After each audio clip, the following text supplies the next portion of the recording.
Buenas tardes a todas, a todos. La Comisión Interamericana de Derechos Humanos les da la bienvenida a la presente audiencia pública relacionada con la situación general de derechos humanos en Chile. Me acompañan en la mesa la comisionada expresidenta Daina Shelton, la comisionada Rosmarie Antoine y la doctora María Claudia Pulido por parte de la Secretaría Ejecutiva de la propia Comisión. Saludamos a la digna delegación del Ilustre Estado de Chile, así como al digno representante del Centro de Derechos Humanos de la Universidad Diego Portales. Tiene el uso de la palabra el representante de la organización, de la institución solicitante, por un espacio de 20 minutos. Buenas tardes.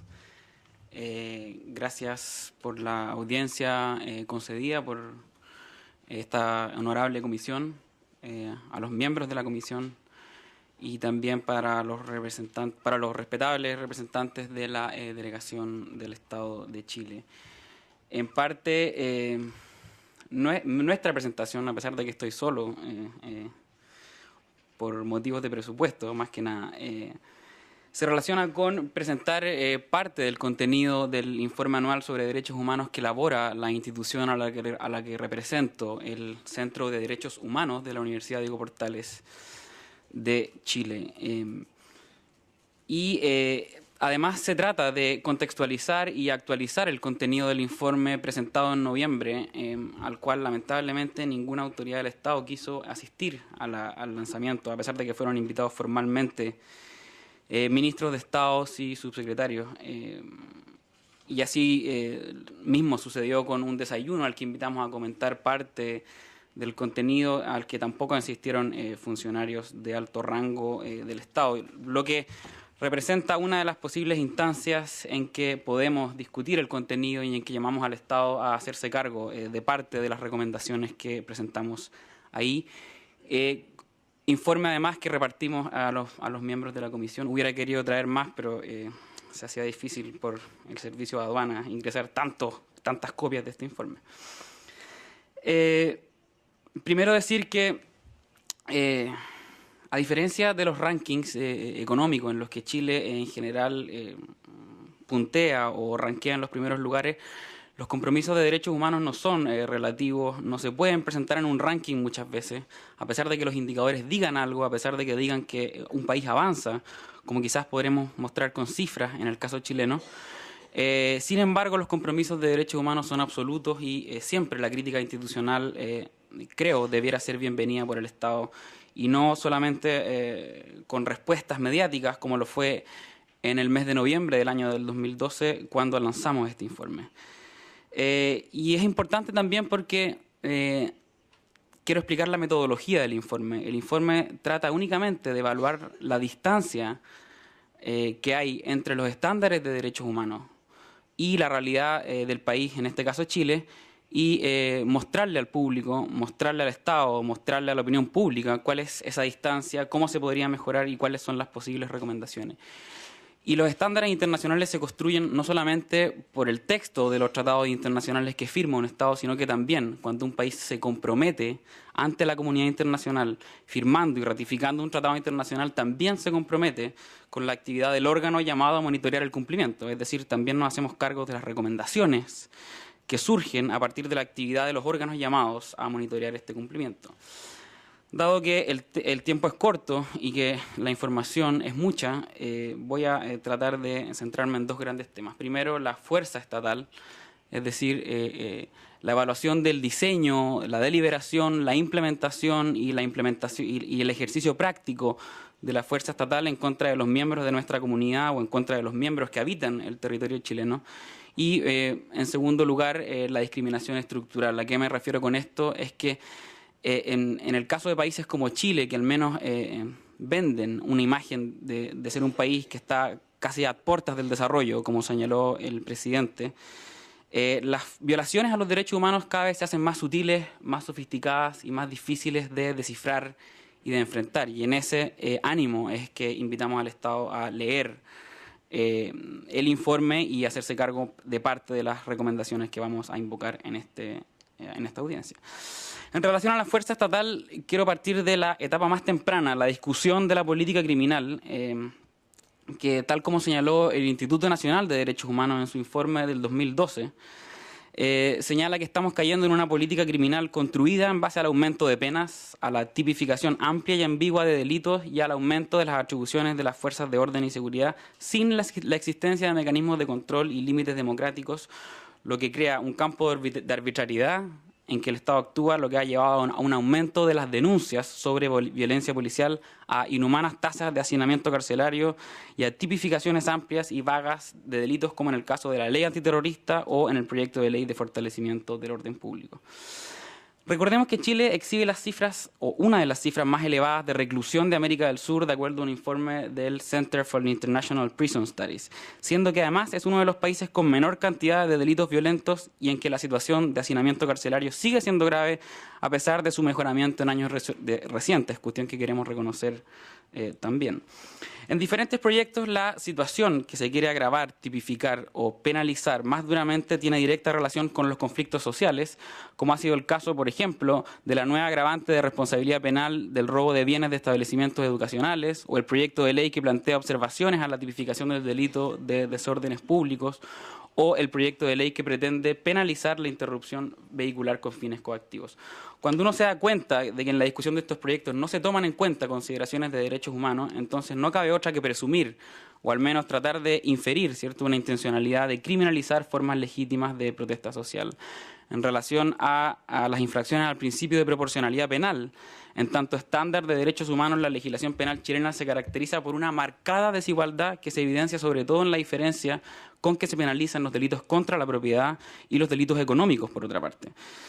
Si la utilización desmedida de la herramienta penal es en sí cuestionable, es peor cuando se hace de manera selectiva, criminalizando a aquellos sectores de la población más desaventajados, como sucede y como se puede demostrar con mucha evidencia de la población que está actualmente recluida o privada de libertad.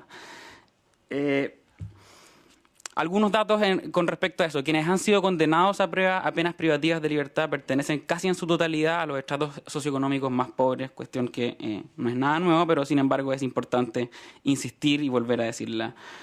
En circunstancias que más de la mitad de quienes fueron, por ejemplo, sentenciados a medidas alternativas en el último año podrían considerarse como pertenecientes a un estrato económico medio.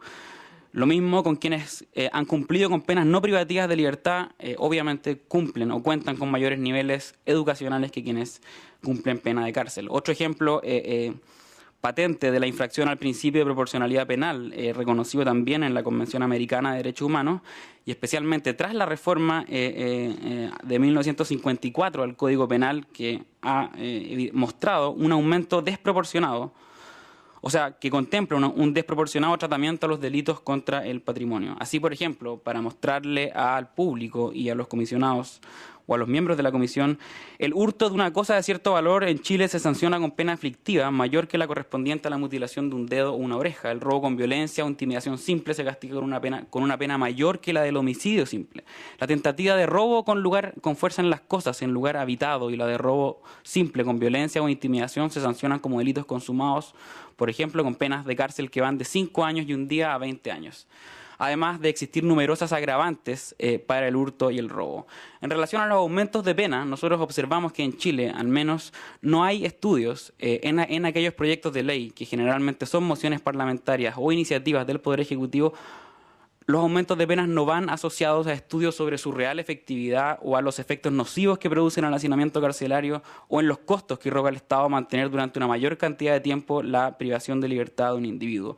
Llama la atención que los gobiernos de todos los sectores políticos, y no solamente defiendan con tanto celo la iniciativa exclusiva con respecto a materias que impliquen un mayor gasto fiscal, expresión también del hiperpresidencialismo chileno, y que al mismo tiempo aliente y promueva mociones parlamentarias destinadas al aumento de penas y que no cuentan con ninguna consideración de los efectos económicos o de consideraciones de derechos humanos. Otros ejemplos en relación a la política criminal. Las cumbres de seguridad que se llaman periódicamente o de acuerdo a la contingencia o cada vez que la contingencia noticiosa se ve sobrepasada en temas de seguridad, se citan a los responsables, a las policías, a los ministerios encargados del tema, pero el gran problema es que nunca se ha invitado al defensor penal público, que es quien lidera la institución que más conoce acerca de la infracción de los derechos humanos de los imputados por el procedimiento penal. Esto quiere decir que las cumbres de seguridad no adoptan un concepto de seguridad democrática amplio que involucre también el respeto por los derechos humanos. Así también con la ley antiterrorista, en que se ha utilizado discriminatoriamente de manera persistente durante nuestra vida democrática para perseguir a personas por su ideología o para intentar criminalizar la protesta social. En el informe damos cuenta de personas que han sido perseguidas más por su apariencia o su ideología que por la verificación de antecedentes razonables. En relación al denominado conflicto mapuche o al mal denominado conflicto mapuche, las cosas no han mejorado y mucho menos la consideración de estándares de derechos humanos, sobre todo en lo que respecta a la evaluación de su eficacia para acabar con el terrorismo. Desde que nuestra recuperación de la democracia, la invocación de la ley antiterrorista no ha servido como un mecanismo de prevención para futuras situaciones. Durante el año 2012 se han mantenido abiertos 3 procesos de ley antiterrorista en contra de miembros del pueblo mapuche, por los cuales hay actualmente 24 personas imputadas por este tipo de delitos. Lo más lamentable y que queremos comunicar a esta comisión es que gran parte de los casos en los que se invoca la ley antiterrorista, las personas resultan o terminan absueltas, lo que evidencia la inconsistencia del Estado en la utilización de esta ley.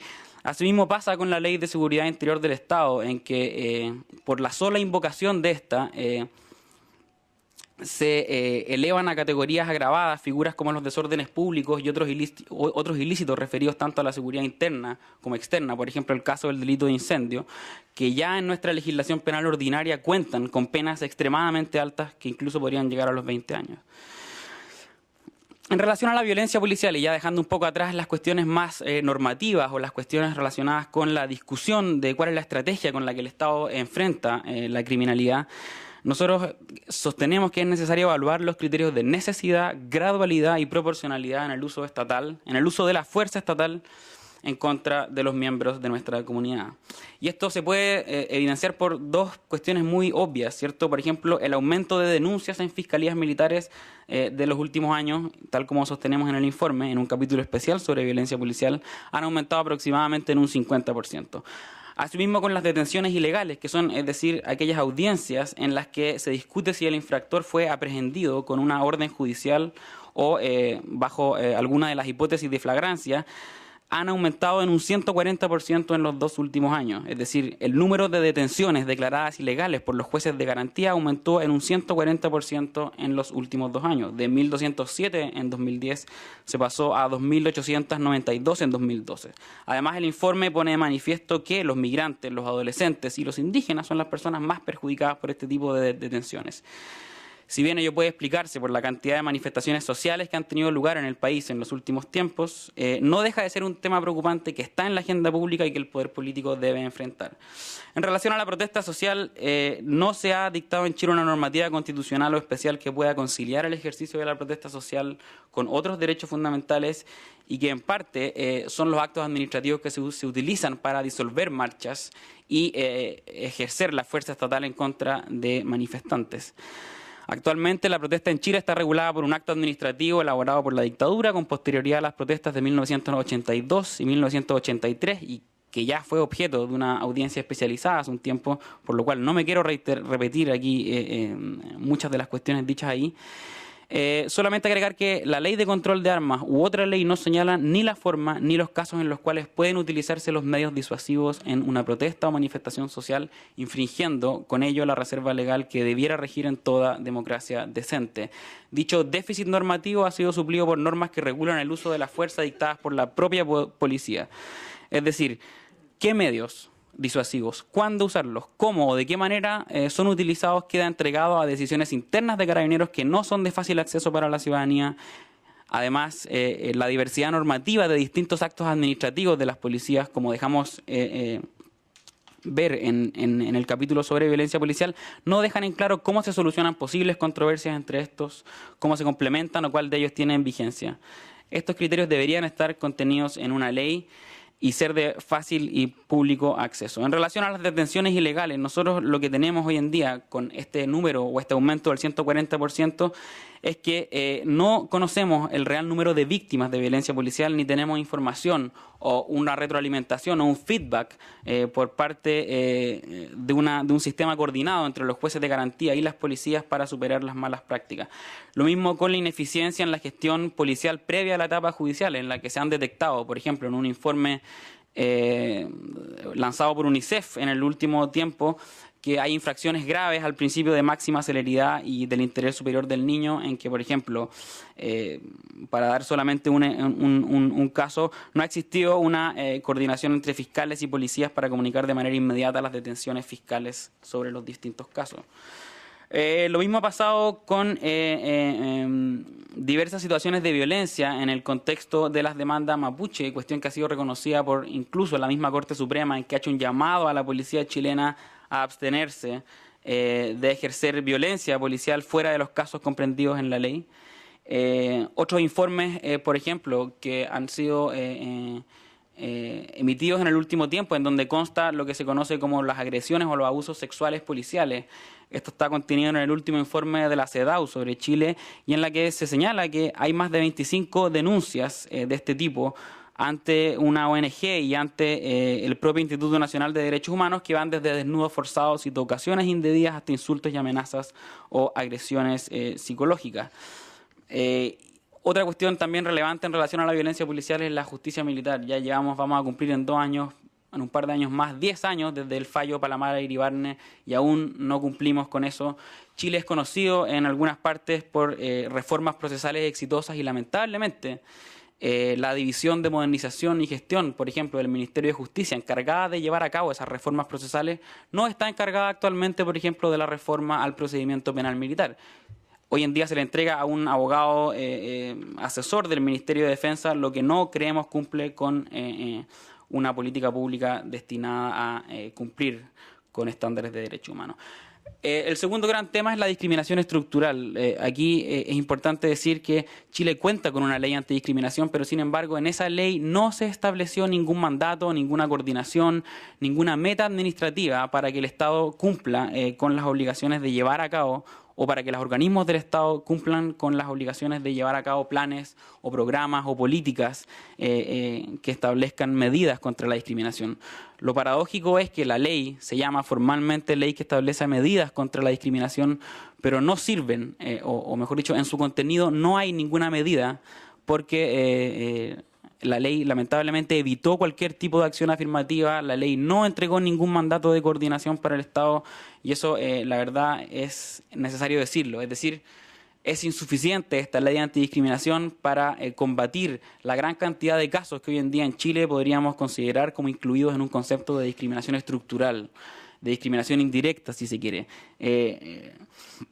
Y esto, por ejemplo, se puede ver a propósito de los pueblos indígenas, de mujeres, de migrantes y de adultos mayores, niños, etcétera. En relación a los pueblos indígenas, para ir cerrando ya la presentación, es donde ha sido más complejo el tema de la discriminación estructural. Ya todos conocen los indicadores socioeconómicos en Chile, que dicen que ser indígena en Chile va de la mano con tener mayores dificultades para acceder a todo tipo de servicios públicos, prestaciones sociales o incluso con respecto al ejercicio de derechos civiles y políticos. Por ejemplo, caso paradigmático es la consulta indígena.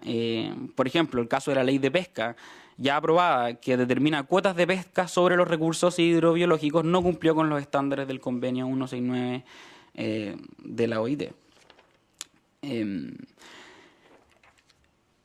Caso emblemático de la política indígena, de la discriminación estructural, ha sido la política de tierras y territorios, que ha sido evaluada en diversos informes como una política pública nefasta, no solamente en manos de este gobierno, sino que de todos los gobiernos. Es una política pública que ha fracasado y que, peor aún, ha aumentado la violencia. Esto por un defecto en la institucionalidad indígena que pone a muchas comunidades en un dilema, en la disyuntiva de tomarse las tierras en conflicto, ya que es el único recurso que otorga la misma ley para forzar la negociación y tratar de imponerle al Estado una compra y una posterior devolución. No obstante, ello expone a las comunidades a pagar un alto precio por ellas, ya que se ven enfrentados a una violencia institucional con pérdida de vidas, heridas y múltiples situaciones de violencia institucional que incluso afecta a niños y niñas. Al parecer, entonces, la política pública favorece inadvertidamente la fuerza como modo de hacer ver al Estado cuáles son las demandas. Además, en el informe acompañamos un caso emblemático de la comuna de Ercilla, que fue objeto de estudio de un informe de la CEPAL. Eso. Gracias al representante de la institución peticionaria por su presentación y también por la aportación del informe anual del año 2012 que aporta a esta Comisión Interamericana. Y tiene el uso de la palabra a la delegación del Estado. Muchas gracias, señor presidente. Señor presidente, señoras comisionadas, señora María Claudia Polido, señor Codú, quiero antes que nada presentar a la delegación, el señor Milenko Bertrán Galindo, que es asesor del Ministerio de Justicia de Chile, el ministro consejero Frank Tresle de nuestra misión ante la Organización de Estados Americanos, y el suscrito Juan Pablo Crisóstomo, el director de Derechos Humanos de la Cancillería de Chile. Yo he escuchado con mucha detención lo que el señor Codú ha expuesto hoy día. Nosotros hemos sido invitados a participar en esta audiencia temática para abordar lo que nos acaba de indicar el señor Codú como la supuesta responsabilidad del Estado chileno en lo que denominan situaciones de discriminación estructural y de violencia estatal contra los habitantes del país. La radiografía que nos ha entregado hoy día el representante del centro me parece que muestra un panorama que debo de rechazar desde ya que muestra una perspectiva muy general, una imagen bastante distorsionada de la realidad. Cuando el señor Codú inició su presentación, nos anunció que iba a ser una contextualización de la presentación. Lamentablemente veo que esa contextualización no ha sido tal. Una contextualización creo que debe ser mucho más rigurosa y tomar en cuenta en general lo que es el Estado de Chile, lo que ha avanzado el Estado de Chile en la reforma en materia de derechos humanos, en la reforma en materia de justicia, en la reforma en sus instituciones policiales, etc. Nosotros hemos aceptado como Estado participar en esta audiencia como una manifestación más del respeto y apoyo que brindamos al Sistema Interamericano de Derechos Humanos en su labor de protección de los derechos y libertades fundamentales en nuestro hemisferio. Ahora, sin perjuicio de los términos amplios que están, que regulan en el reglamento, en el artículo 66, estas audiencias, debo señalar que no nos ha dejado de sorprender al Estado la naturaleza y alcance de esta invitación. El planteamiento del Centro de Derechos Humanos, de acuerdo a lo que leímos en las presentaciones que se nos hicieron llegar, era muy claro en cuanto a que su intención, la intención de su iniciativa, era exponer en realidad de forma pública el contenido de su informe 2012 sobre los derechos humanos en Chile, destacando incluso la metodología que hay tras esto. Nosotros agradecemos las críticas. La Dirección de Derechos Humanos de la Cancillería es una entidad abierta a la sociedad civil y hay múltiples ejemplos de ella.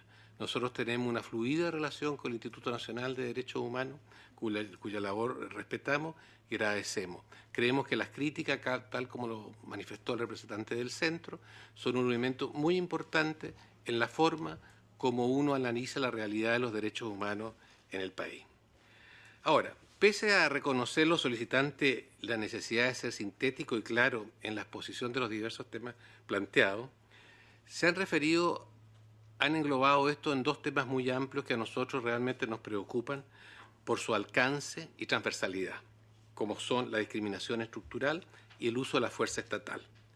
En esto se han enmarcado, y lo ha señalado el señor Codú, una serie de eventuales violaciones de derechos humanos y ciudadanos. Lo que ahora hemos escuchado, lo que primero leímos en la comunicación que le dirigió a la honorable comisión el Centro de Derechos Humanos al solicitar la audiencia, y lo que hemos escuchado ahora, muestran un Estado que pareciera estar muy lejos de las condiciones básicas de respeto y seguridad jurídica que un debido Estado de Derecho garantiza a todos sus ciudadanos, a todos sus habitantes. Yo creo que hoy por hoy nadie puede desconocer que Chile es un Estado plenamente democrático, que ha abrazado la protección de los derechos humanos como una política de Estado, siendo conocido y reconocido internacionalmente por su proactividad en esta materia. El señor Codú ha mencionado la necesidad de que cuando un Estado firma un compromiso a nivel internacional, lo firma con todo el sistema, vale decir, con los órganos que siguen el cumplimiento de las obligaciones contraídas. No se puede decir que el Estado de Chile no siga al pie de la letra ese compromiso. Nosotros estamos en contacto permanente con los órganos de los distintos tratados y somos fieles cumplidores de los informes que debemos emitir. Próximamente nos corresponde presentar el informe periódico universal ante el Consejo de Derechos Humanos, como ya lo presentamos hace un par de años, ya hicimos un informe de medio tiempo y lo hemos hecho así con todos los tratados que nos imponen estas obligaciones. En ese contexto, yo quisiera expresar una reflexión ante el fondo de esta convocatoria. Y ello, repito, la formulo frente al sustento de la petición del centro ante la comisión. Muy modestamente me atrevo a preguntarnos a los que estamos aquí, ¿no estaremos todos desvirtuando un poco el verdadero objetivo de esta instancia y permitiendo que se convierta en una plataforma de difusión internacional de un trabajo académico, por muy respetable y serio que pueda ser? No buscamos desmerecer la calidad del trabajo que ha hecho el Centro de Derechos Humanos de la Universidad Diego Portales. Reconocemos la labor y la preocupación que han tenido durante estos últimos años en esta materia, desde que se creó el centro. Creo que esta es la tercera audiencia temática convocada, solicitada por el Centro de Derechos Humanos. Pero un Estado como el chileno, como es hoy día el Estado chileno, un Estado democrático, un Estado respetuoso de los derechos humanos, donde está plenamente vigente el Estado de Derecho, existen foros, espacios, mecanismos, tanto en los ámbitos jurídicos, político y comunicacional, para abordar un informe de esta naturaleza. Yo, lamentablemente, y a lo mejor puede que haya estado fuera de Chile en algún compromiso internacional, no supe de las invitaciones a las cuales se refirió el señor Codú. De lo contrario, nosotros, al menos como Dirección de Derechos Humanos de la Cancillería y responsables internacionales de la representación del Estado en estas materias, habríamos estado presentes. Quiero ahora, y a fin de puntualizar algunos de los aspectos, el señor Codú ha tratado distintas materias que son muy sensibles en el Chile actual y que son materias de debate, el tema del hacinamiento carcelario, el tema indígena. Creo que como nunca se ha avanzado en nuestro país en lo que son el reconocimiento de los derechos de los pueblos indígenas. El actual gobierno ha modificado la política en materia de distribución de tierra de los gobiernos anteriores en orden a hacerla más transparente, más fluida y más efectiva. Es mucho lo que podríamos hablar en materia indígena. Quiero pasarle la palabra ahora a mi colega Milenko Ventral Galindo a fin de que exprese las puntualizaciones o entregue las informaciones a la honorable comisión que pueda estimar pertinente. Muchas gracias. Honorable Comisión, señor Presidente, señores comisionados, señor secretario, señora secretaria. Quisiera poder dividir en dos partes mis breves minutos de comentario. En primer término, señalar algunas imprecisiones en la presentación del señor Codú. De partida, se equivoca al decir que en la presentación de su informe no hubo ninguna autoridad. Personalmente acompañé a la subsecretaria y hoy día ministra de Justicia a la presentación. Y ella, digamos, ahora como ministra de Justicia, es alguien especialmente comprometida en materia de derechos humanos. De hecho, yo creo que una respuesta central a muchos de los puntos que él señala, especialmente respecto a la discriminación estructural que se denuncia, es la creación de la Subsecretaría de Derechos Humanos que este ministerio emprende y que efectivamente pensamos va a ver la luz este año. Otros puntos que nos gustaría poder recalcar tienen que ver también con lo segundo que nos vamos a referir, que tiene que ver con la función que un informe como el de la Universidad Diego Portales creemos debiera tener. Este es un informe que tiene muchos años y que efectivamente ha colaborado mucho en que Chile se transforme en una democracia donde los derechos humanos sea un eje central de la gobernabilidad. Sin embargo, creemos que especialmente este último informe tal vez hierra en el modo de aproximación a ese progreso en materia de derechos humanos. Antes de referirme a ese punto, como señalé, quisiera hacer algunas aclaraciones, especialmente relativas a las materias del Ministerio de Justicia. El señor Kudú, al iniciar su presentación, señalaba que venía a actualizar el informe. Efectivamente, una de las críticas que justamente la ministra de Justicia le hizo en su minuto y que no tuvo una respuesta clara de parte de la Universidad Diego Portales era a la falta de precisión y de rigor en los datos, que creemos que es un elemento central de un informe sólido en derechos humanos. Pensé que al decir que iba a actualizarlos, ahora lo iba a hacer, digamos. El informe, por ejemplo, se refiere en su momento a las tasas de hacinamiento, un problema serio y que el Ministerio estamos trabajando mucho en ello, que ellos señalaban era el de 60%, siendo que cualquier tasa es una violación de los derechos humanos, la verdad que esa tasa es del 33%. Y es importante porque justamente marca un progreso. Chile efectivamente es uno de los países que tenía tasas de hacinamiento muy, muy altas, y son muchas las políticas que se han llevado a cabo en el último tiempo buscando producir una mejora. De partida, el mismo informe señala, y con palabras textuales, que son muy poco significativas y marginales las políticas que se realizan en este ámbito.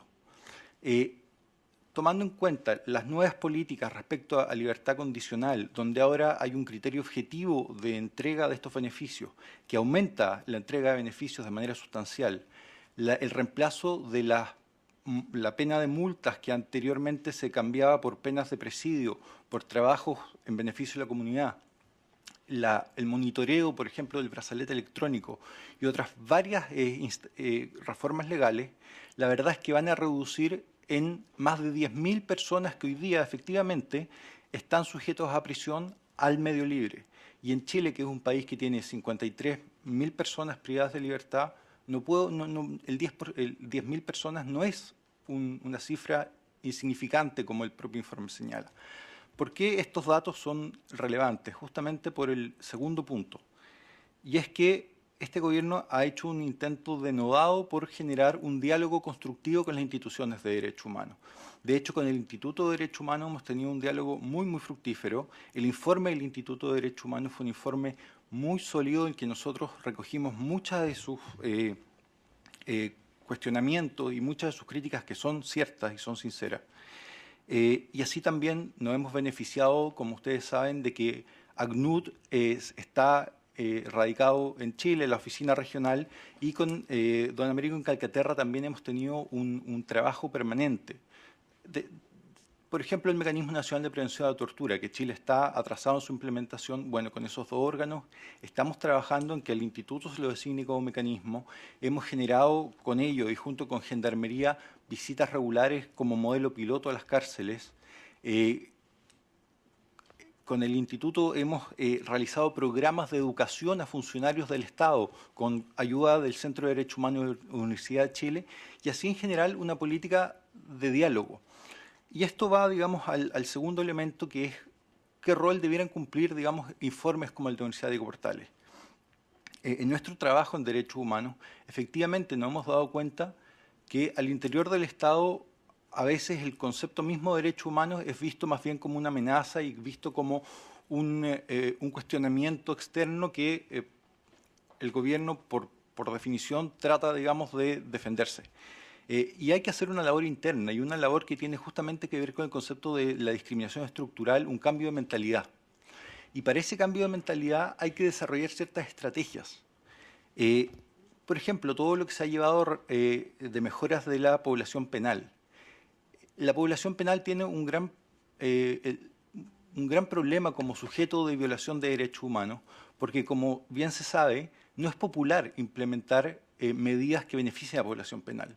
La democracia, que es un gran seguro de los derechos humanos, es ciega frente a la población penal. Bueno, todas estas medidas son medidas que son impopulares, que cuesta implementar, y en esa lógica es que el gobierno necesita la ayuda de centros como el de la Universidad Diego Portales, porque justamente hay funcionarios y hay ciertos estamentos del Estado que son más reacios que otros a implementar una política de transparencia, una política de trabajo junto a las instituciones de derechos humanos. Y cuando hay un informe como el de la Universidad Diego Portales, donde solamente hay críticas y donde solamente hay adjetivos que son bastante demoledores respecto a lo mucho que se ha hecho, nos deslegitima a nosotros mismos como funcionarios del Estado que queremos trabajar por los derechos humanos frente a esos órganos. Esos órganos no ven ningún incentivo en mejorar y en exponer un esfuerzo en la protección de los derechos humanos porque ven que la crítica va a ser siempre la misma y va a ser radical. Insisto, informes como el de la Universidad, del Instituto Nacional de Derechos Humanos ha sido, creo, muy sabio en ese sentido. Y la mayoría de las críticas que hace el informe de la universidad también las tiene el instituto. Y son muchas críticas muy certeras y son críticas que asumimos y que queremos mejorar. Sin embargo, esas críticas van precedidas también de un reconocimiento de los esfuerzos. Y eso, la verdad, es algo que nosotros lo pedimos a las instituciones de la sociedad civil porque nos permiten a nosotros mismos poder incentivar dentro del Estado la incorporación del criterio de derechos humanos como un criterio central de la tarea de gobernar. La Subsecretaría de Derechos Humanos, que señalaba, tiene esa función en especial. Es un órgano cuya función principal va a ser educar al propio Estado y a los propios funcionarios del Estado respecto a la centralidad de los derechos humanos. Y la sociedad civil, en la ayuda que nos va a prestar, va a ser central. Y esperamos que informes como el de la Universidad Diego Portales, que tiene una larga tradición, pueda colaborar en ese sentido. Así como con otros muchos centros, nosotros hemos estado plenamente abiertos y hemos trabajado en conjunto. Esperamos la Universidad Diego Portales también pueda colaborarnos en ese sentido. De hecho, las críticas que se hacían al proyecto de la ley de no discriminación, cabe señalar que la propia directora del centro, de hecho, está en conversaciones con nosotros, porque queremos que efectivamente se le pueda a los jueces, que van a ser quienes van a darle vitalidad o no a la ley de no discriminación, educarlos y de alguna manera mostrarles cómo leyes similares han generado jurisprudencia beneficiosa en otros países. Por tanto, además de agradecer el que la Universidad Diego Portales tenga este informe, que históricamente ha sido muy útil, queríamos simplemente hacer esa solicitud como Estado, especialmente como Ministerio de Justicia, que tendrá a cargo la política de derechos humanos una vez que la subsecretaría se forme, y recalcar nuestro compromiso con los derechos humanos, y no solo con los derechos humanos, sino que con el sistema interamericano, donde Chile ha sido siempre y espera ser más que nunca, digamos, un pilar fundamental de las atribuciones del mismo. Muchas gracias. Bien, agradecemos cumplidamente a la delegación del Estado de Chile su presentación. Sin duda, la información que nos aportan junto con la previamente expuesta por el peticionario le permite a la Comisión Interamericana conocer los problemas, los avances y desafíos en el ámbito de los derechos humanos en Chile y de esta manera cumplir con el mandato que tiene la Comisión Interamericana de monitorear la situación de los derechos humanos en todos y cada uno de los países de la región. Tiene el uso de la palabra la relatora para Chile, la comisionada Rosmarie Antoine. Thank you. Let me just thank the petitioners for the petitioner for the information, and also the state for the responses. I would like to have some more specifics or specificity in relation to some of the issues you raised, which are many. Having said that, I just wanted to say that my role here, of course, is not to judge today. It's just to listen and to investigate, to listen respectfully, because there is a very important monitoring role for any NGO. And no state is perfect, of course. So although we may wish to acknowledge, a commitment by a state, there is a value in hearing, some of the problems, even if it seems as though there's no acknowledgement of the good things that are happening. So, but still some of the specifics. One of which was your mention of terrorism and the law on terrorism. And I wanted to find out, well, what exactly is the jurisdiction and scope of that law, which would allow indigenous peoples and, from what you have said, other persons to come within that law so easily, and more so when they do come under the law, it seems as though the courts find them innocent. So on the one hand, it's a good result, but then is there a defect in the language of the law? Why is it that so many people are coming before that law? That was something that I thought we could get more information on. And there seemed, from what you were saying, to be a trend towards criminalization too in terms of offenses. So I would have liked some more specific information on that. You spoke a lot about sentencing. I'm interested in knowing, for example, in terms of the parallels with poverty, are you saying that the poor would get harsher penalties than the rich, or are you saying that the poor are more likely to be convicted? Because that would point to different sorts of issues, or both of them not desirable, but nevertheless, and whether there are statistics in relation to that. And again, on the question of sentences being inequitable, you gave some specific examples as to harsh penalties for offenses which appear to be lesser offenses. So my question would be, is it that these are obsolete or older sentences that were on the books, or is it that the newer laws are bringing these new penalties which are inequitable? Because that would tell me something as to what's happening. Is it that we haven't gotten yet to reforming those old harsh penalties? That would be important for us in terms of really trying to understand what's happening in Chile. And why is it that there's so much discrepancy on these issues? Do we have enough dialogue and consultation in the lawmaking process? So if there is a trend towards criminalization, is it that persons like NGOs and persons in the society are not having a chance to comment and to debate as to what are desirable laws in lawmaking, that kind of thing? I'm not going to say much about indigenous peoples because I'm sure my colleague, the rapporteur, Diana Shelton, will want to talk about that. But I was interested also in the law on anti-discrimination. He talks about structural discrimination in the society and no sort of administrative avenues. What does that mean? Is it that you don't have a tribunal? Is it that you don't have monitoring mechanisms? What exactly did you mean? Or is it that people don't know what their rights are and they don't bring, because this is experience in the Caribbean, for example, we have laws and nobody takes advantage of them. So what does that mean in relation to administrative support? And yes, the final point I wanted to make is in relation to, again, you gave examples of juveniles, indigenous peoples, and migrant persons who are being illegally arrested. I take that to mean that when they were arrested, the courts would overturn their arrests. If you say illegal, I presume that the courts determined that they were illegal. So my question would be, again, it's not so much the law, but are we saying that there's a pattern of institutionalized harassment? Is it that what you're saying, or is it that the police are overzealous? What exactly is happening there? Because the courts are, in fact, overturning these arrests. So that's a good thing, but why is it happening in the first place? Is there a pattern, or is it just something that we've noticed? Thank you. Gracias, comisionada. La comisionada Diana Shelton, por favor. Thank you very much. I'd like to thank Diego Portales University for this report, which obviously I've just flipped through very quickly, looking for a couple of issues of particular interest. So I don't have a question because obviously the scope of this report is very large and there are many, many issues. So what I'd rather do is issue an invitation to both sides. The rapporteur on the rights of women and myself as rapporteur on the rights of indigenous people are in the process of trying to gather information to prepare a report.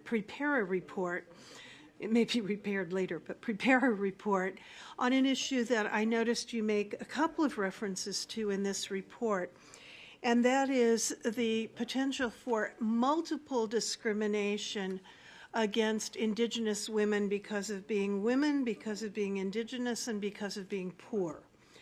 So what we would like to invite is for the university, if it has studied this issue from a theoretical perspective, to submit information, also to submit case material or data that you might have. And similarly to the state, I have read your report under ILO Convention 169. Maybe you have more up-to-date information since that report. But also we're looking for best practices. So if you do have positive things to tell us for this report, we would really welcome from both sides information on the situation of indigenous women in Chile. Thank you. Sí, gracias, comisionada. Igualmente en la línea de lo que han planteado las comisionadas y tener mayor información, incluso acerca de avances y buenas prácticas, también consultaría a ambas, tanto a la organización peticionaria como al Estado, si en su momento, con posterioridad, nos pudieran proporcionar información si acaso hubiese acciones afirmativas que hubiesen sido desarrolladas por el Estado para lograr la igualdad de género en el ejercicio de cargos públicos y acceso al mismo, así como también respecto de los requisitos y en qué normas estarían previstas para autorizar el uso de la fuerza en manifestaciones de protesta social, por lo que también señalaba la organización peticionaria, que en su oportunidad nos pudieran hacer el favor de proporcionar esta información. Tiene la palabra la comisionada Shelton. I apologize. I forgot to say one thing, that I don't obviously expect an answer to my invitation now. We are hoping to hold a consultation for the Southern Cone in May. And when we have the dates in place of that, we will certainly invite both civil society and the government to participate. Thank you. Sí, exactamente. Entonces también sería en su oportunidad, por escrito, información complementaria. Ahora tendría cada una de las partes 3 minutos, por favor. Bueno, primero rechazar el comentario de que estamos usando esto como una plataforma de difusión internacional y contestar también a la supuesta imprecisión que dijo el señor Beltrán. La subsecretaria entonces, Patricia Pérez, asistió como público y no como comentarista. Lamentablemente las cartas formales que nosotros enviamos no fueron contestadas. Es evidente que había mucha gente del gobierno de turno que estaba invitada como público, pero no aceptaron la invitación a comentar el contenido del informe en el lanzamiento mismo.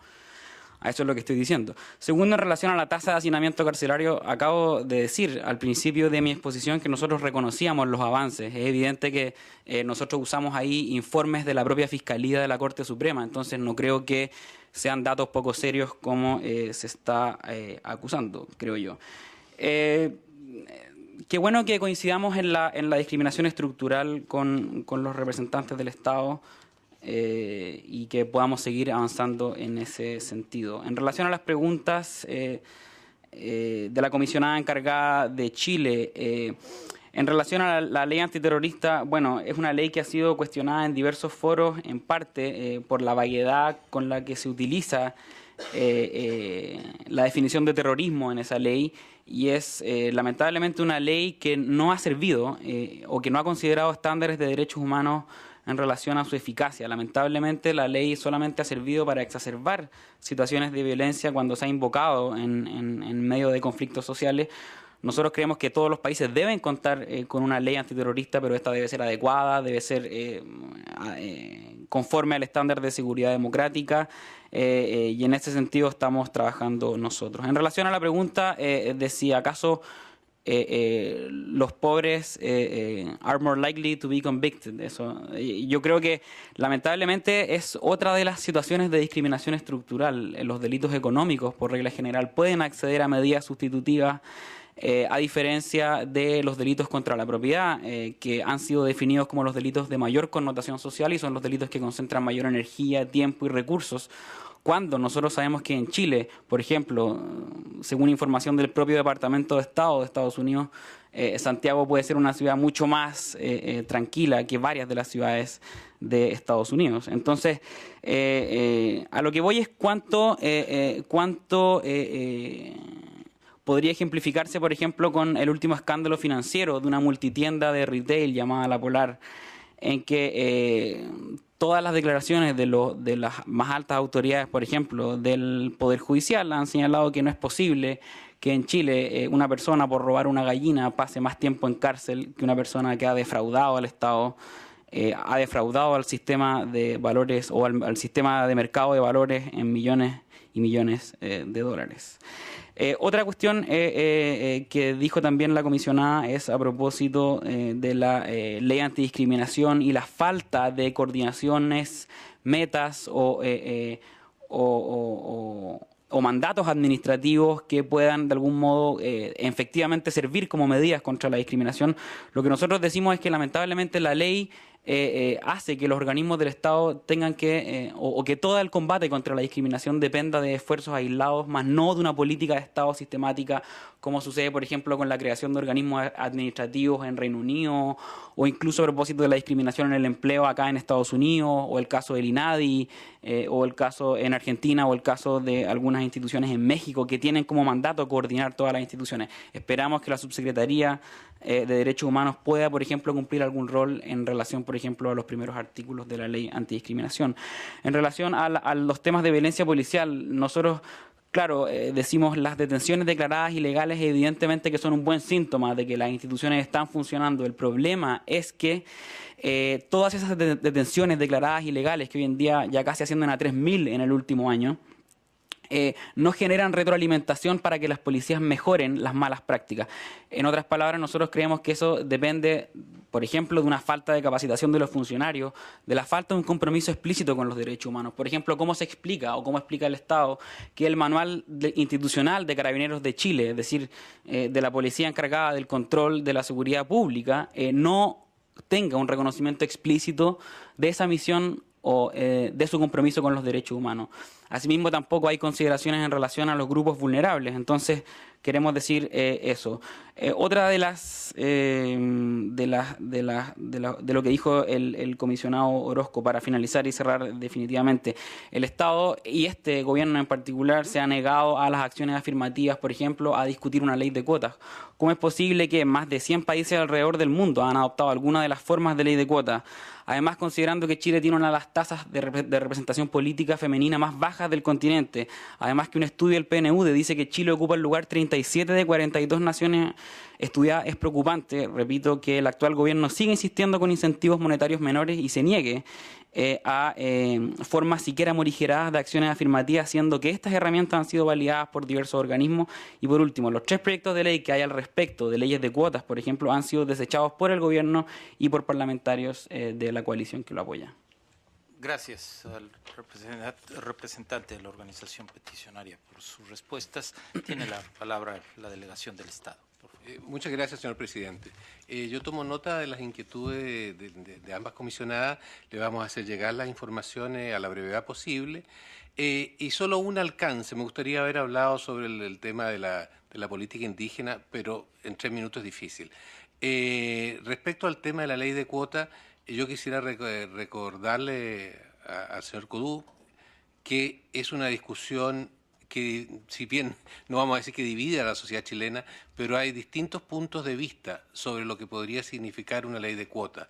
Hay quienes la sustentan y quienes tienen argumentos muy sólidos en contra de la misma. Ahora dejo a Milenko Bertrand. Señores comisionados, algunos datos actualizando justamente información y agradeciendo las consultas. En efecto, yo creo que nadie que tenga una noción de mínima de derechos humanos puede negar que efectivamente hay una desproporcionalidad de las penas en prácticamente todos los sistemas jurídicos. Y efectivamente en Chile hay una desproporcionalidad entre las penas de los delitos criminales y los delitos clásicos, por decirlo así, donde evidentemente los delitos contra la propiedad tienen un carácter preponderante. Efectivamente, una buena noticia que podemos dar es que se acaba de iniciar un grupo de trabajo con expertos para la reforma del Código Penal. El Código Penal chileno es un código antiquísimo, donde efectivamente han habido muchas modificaciones, pero inorgánicas. Se va a generar un Código Penal nuevo, donde justamente uno de los principios centrales va a ser la proporcionalidad de las penas. Y efectivamente las penas contra la propiedad van a tener un castigo mucho menos riguroso que el que hoy día tienen frente a otros delitos. Sin embargo, digamos, es verdad esta desproporcionalidad. También hay algunos datos que son alentadores. Por ejemplo, la disminución efectiva de los días de cárceles por los tipos de delitos que se señalan. Por robo, por ejemplo, en el año 2009, el promedio de días que se pasaba en la cárcel, de un promedio de alguien que lo condenaban a robo, era 1.113 días. Al 2012 es de 527. Por hurto, el promedio de días que se pasaba en la cárcel era 68. Hoy día es 47. Por lesiones, que ya no es un delito contra propiedad, pero por dar otro ejemplo, de 208 al 2012 estamos en 137. Y así sí hay un esfuerzo importante porque efectivamente los delitos contra la propiedad no sean penalizados de la manera tan rigurosa que históricamente se ha hecho. Tomando las consultas de los comisionados, también queríamos señalar brevemente respecto a la ley de no discriminación. Efectivamente, la ley de no discriminación va a ser letra muerta si no tiene una aplicación por la jurisprudencia.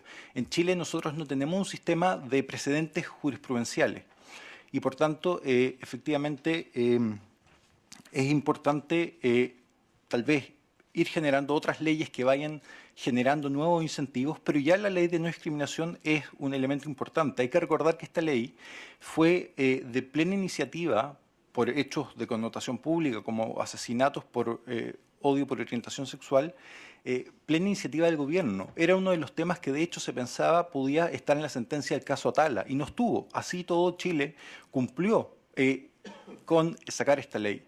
De hecho, una de las cosas que nos enorgullece, estamos a pocos días de poder mandar el informe de cumplimiento del caso Atala, donde a un año de la condena Chile ha cumplido o ha intentado cumplir con la mayoría de las recomendaciones.